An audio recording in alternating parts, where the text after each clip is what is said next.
Okay, so I am doing my presentation on conscious capitalism. Can you shut that door, please?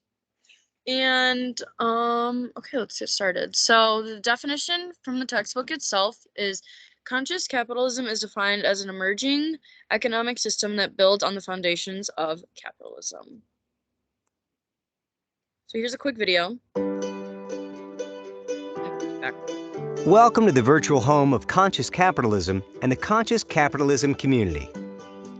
Conscious capitalism is an idea, a movement, an approach to conducting business, and an organization dedicated to advancing all of these. Conscious capitalism comes to life as it's applied to business, nonprofits, and other organizations. It's about more than business, as it advances the power of business to serve humanity. 4 core principles guide a conscious business or other organization that practices conscious capitalism. Okay, so we left off talking about the 4 contributions to conscious capitalism.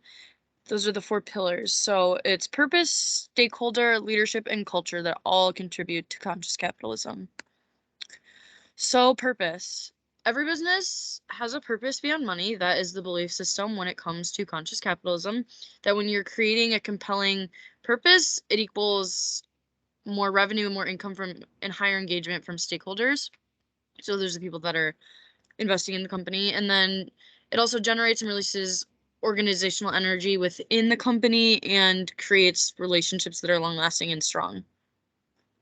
Stakeholders, so that is the human foundation of what they put into the capitalism, and businesses are independent. The businesses needs to create values, so like that's like their moral compass, like what their company holds. Like we'll get into it a little bit later, but Whole Foods has their whole thing of non-GMOs and all that.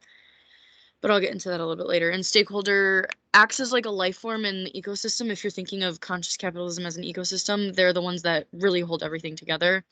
So the stakeholders has a acronym. It's called SPICE, and it stands for society, partners, investors, customers, and employees. That is all of what stakeholders are. And then they said that if you're strong and engaged stakeholders, it creates a really healthy and successful business. So leadership. Conscious leaders embrace higher purpose of business. They create values in the best interest for the stakeholders, like the customers, the business owners. They're driven by firm purposes, which is like whatever your company holds. And they're there to inspire and cultivate conscious culture. And then the last one is culture. That's like the ethos of the whole conscious capitalism. They focus on values, principles, and practices. They look at social fabric of business, and their acronym is tactile. So when you're thinking of the culture aspect of conscious capitalism, you're thinking about trust, authenticity, caring, transparency, integrity, and learning. So like I said earlier, Whole Foods was really the one that started conscious capitalism, and what they did was they created their whole everything is organic, it's non-GMO, and it's healthier. And whether that's true or not, they advertise that to the public, and that's what they gained a lot of their customers for, is the organic side of it all and the non-GMOs and the healthy aspects. So that's what drew them into Whole Foods. So it's basically like, if you think of conscious capitalism, they're advertising a healthier, more eco-friendly type business, and that's what brings people in, is their truth about trying to be better. So these are some, since Whole Foods joined conscious capitalism, a lot of these companies here have, which is kind of crazy because it before it was really just Whole Foods, and then everyone kind of expanded on it. As you can see, Whole Foods is on there. But we have UPS, we have Starbucks, we have Trader Joe's, Patagonia. A lot of these say they don't test on animals, that they're eco-friendly, vegan. Vegan is a big one nowadays. There was actually a book written by John McKee, and he wrote about conscious capitalism, and he basically was trying to pursue everything in the US to switch toward conscious capitalism. It's a really good book. He was a CEO of the Whole Foods Market, so that's what he was the main person behind the staging of conscious capitalism.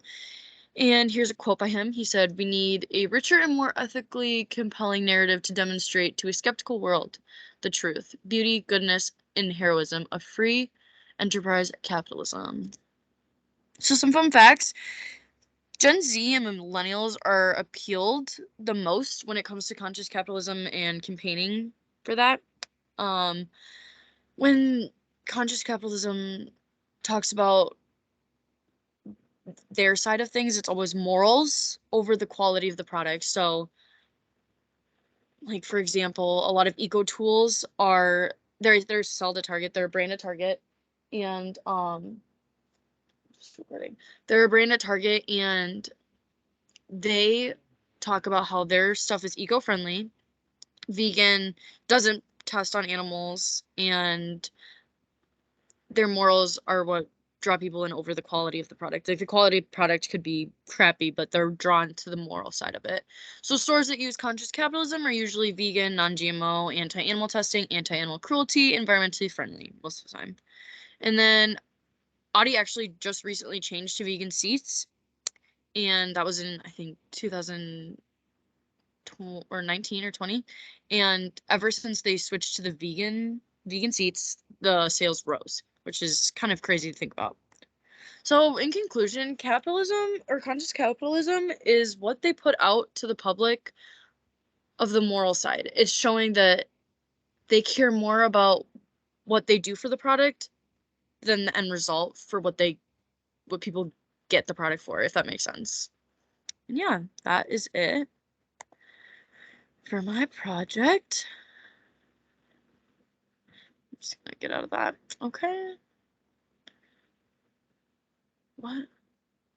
Okay, wait. Yeah. I don't know how to stop this. Perfect. Perfect. No. Yeah. This one? More. Stop recording. Perfect. Where do I see that? Click that. You haven't stopped it yet. What is all this? Wait, what am I doing?